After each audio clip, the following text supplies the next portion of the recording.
সময় বাঙ্গারপাড় বাজারে যে বাঙ্গারপাড় বাউরবাজার রোড যেটা এই রোডের সাইডে যে দোকান এই দোকানে আগুন লেগেছে। লাগার সঙ্গে সঙ্গে লোকাল পাবলিক যারা এরা দৌড়ে এসে আগুন নিয়ন্ত্রণের চেষ্টা করছে এবং নিয়ন্ত্রণের আয়ত্তে এনেছে। এর ভিতরে আমাদের জেলা বিজেপির সংখ্যালঘু মোর্চার সাধারণ সম্পাদক আব্দুর রাজ্জাক ভাই উনি সঙ্গে সঙ্গে ফায়ার ব্রিগেডের সঙ্গে যোগাযোগ করে ফায়ার ব্রিগেড আনে। এখন পর্যন্ত ফায়ার ব্রিগেডে আগুন নিয়ন্ত্রণ বা আগুন নিবানোর চেষ্টা করছে। কিন্তু সবচেয়ে বড় কথা হইল গিয়া যে উপরওয়ালা এই এত বড় বিপদ থেকে আমরা সবাইকে রক্ষা করছে। আর বিশেষ করে আমি এই আম জনসাধারণ 11 কোটিকার সময় তারা যে আমাদের যদিও ফায়ার ব্রিগেড আসতে একটু সময় লেগেছে, রাস্তা খারাপ বা দূর থেকে এসেছে, আমি আশাবাদী যে আমরা জেলা প্রশাসনের সঙ্গে যোগাযোগ করিয়া যে আমাদের বাঙ্গারপাড় বা বরযাত্রাপুর এলাকায় যাতে ফায়ার সার্ভিসের একটা ব্যবস্থা থাকে তখন সঙ্গে সঙ্গে আমরা এলাকাটা সুরক্ষিত রাখা যাইব এই বলে আমার সময় বাঙ্গারপাড় বাজারে এখানে যে বাবুলবাজারের যে রাস্তা আছে সেই রাস্তার সম্মুখে যে দোকান এখানে মাসুদ ব্রাদার্স বা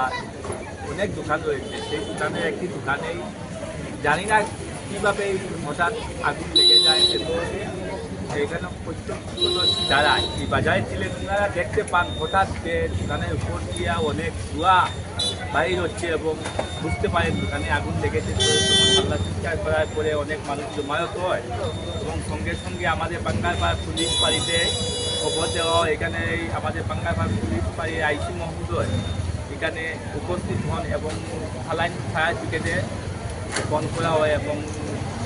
যথাসম্ভব তাড়াতাড়ি সালাইন ফায়ার ব্রিগেড এখানে উপস্থিত হয় এবং স্থানীয় জনসাধারণের যে সাহায্যে এখানে এই জল বালতি দ্বারা এই জল দিয়ে আগুন আওতায় আনা হয় এবং আজকে বড় একটা বিপদ থেকে এই যে দোকানগুলা যেভাবে এই ফায়ার ব্রিগেডের গাড়ি আইতে অনেক লেট করছে, 1.5 ঘন্টা পরে ফায়ার ব্রিগেডের গাড়ি আসতে দেরি, রাস্তা খারাপের জন্য ওনারা সঙ্গে সঙ্গে আমাকে ফোনে বলেছে আমরা রওনা দিয়েছি, কিন্তু রাস্তা অনেক জাম আছে তার জন্য একটু দেরি হয়েছে, কিন্তু তারা এসে পৌঁছেছে। কিন্তু স্থানীয় জনসাধারণের সহযোগিতায় আগুন নিয়ন্ত্রণে আনা গিয়েছে। তাই আজকে আমরা একটা বড় দুর্ঘটনার থেকেই আমরা এখানে এই দুর্ঘটনা থেকে আমরা এসেছি এবং আমি এটাই বলবো যে আগামী দিনে আমরা যারা এখানে ব্যবসায়ী যারা আছেন ওনারা সতর্ক থাকার জন্য আমি অনুরোধ করবো এবং আমাদের